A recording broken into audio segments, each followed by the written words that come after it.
Hello student of class 9. Today we will start new chapter 7 joint stock company. So in this chapter I am going to teach you only those topic which is given in syllabus.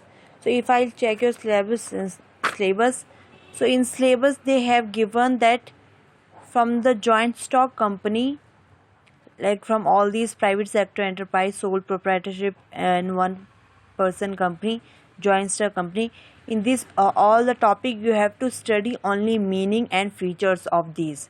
So we will study the meaning and features of joint stock company, and we have also one person company, so that also we will study only meaning and features.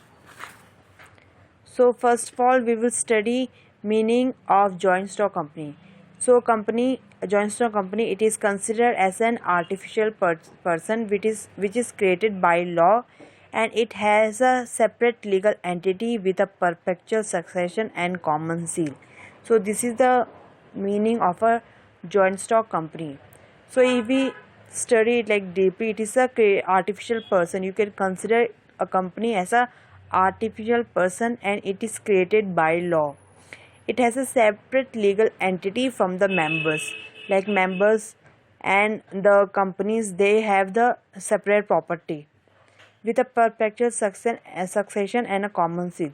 So joint stock company, they have a perpetual succession, means they will continue the business for a long time. No any barrier or not any persons can stop the company.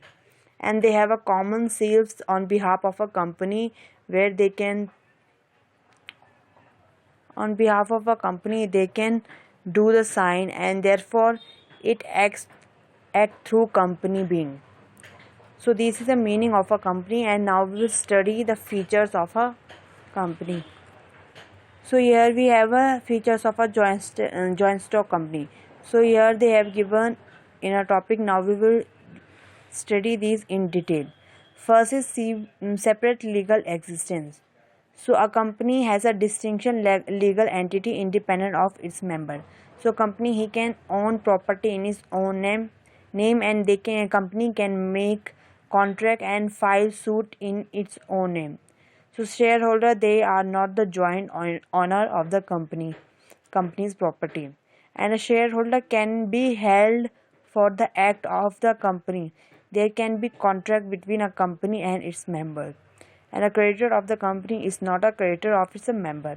So company, it has a separate legal existence from the member of a company. Then second we have perpetual succession. So company, it is created by law, and it only the law can bring it to an end. So company life, it does not depend on the life of a member. So like if the member die, or if they insolve, or if they have any loancy in a member, so it will not affect the company. So company, it will continue to exist even if the member die, or like a member exists from the company. Third is limited liability. So as a company, it has a separate legal entity, so its member, they cannot be held liable for the debt of the company. So like in case if the company is not capable to pay the debt of his creditor, so in that case the member will not be held to pay the debt. So the liability of every member is limited to the nominal value of the shares bought by him, or to the amount of guarantee given by him. So that will be the value, the members' shares, whatever they have brought at the time of joining the company. Then fourth one is transferability of shares. So the capital of the company, it is divided into small parts, and that part is called a share. So a member of a company, he is free to transfer his shares. So if a shareholder, he want to transfer his share, so he can easily withdraw his membership from the company, and he can transfer his share to the other person. In actual practice, if you see, there is some restriction on placed on the transfer of shares. So for today we will study till here, rest we will study tomorrow. So for homework, you have to do question number 1 and 2 in short answer question.